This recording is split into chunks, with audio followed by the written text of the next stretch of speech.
എനിക്കിവിടെ കൂടുതൽ മനസ്സിലാക്കാൻ പറ്റിയത്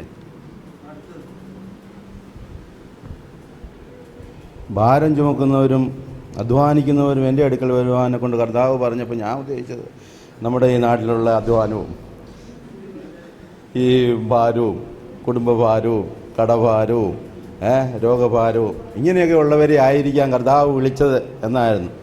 എന്തായാലും നമ്മുടെ ബ്രദറിലൂടെ അത് മനസ്സിലാക്കാൻ പറ്റി.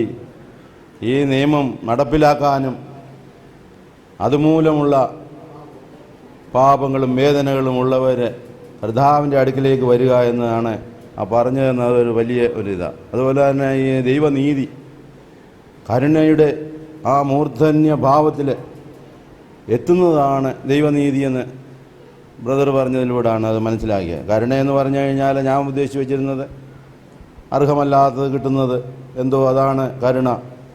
സ്നേഹമെന്ന് പറയുന്നത് അർഹമായത് കൊടുക്കുന്നതോ എന്തോ അതാണ് സ്നേഹം എന്നൊക്കെ ഞാൻ പഠിച്ചു വെച്ചിരുന്നത്.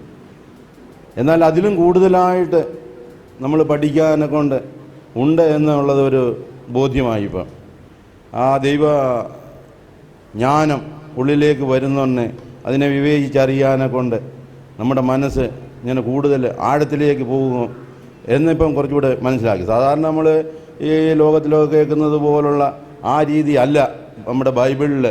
വളരെ ആഴത്തിൽ അഗാധമാണെന്നൊക്കെ ഞാൻ ബൈബിളിൽ വായിക്കുന്നെങ്കിലും അതൊന്നും നമ്മൾ വായിച്ചു പോകുന്നെങ്കിലും അതൊന്നും മനസ്സിലാക്കുന്നില്ല.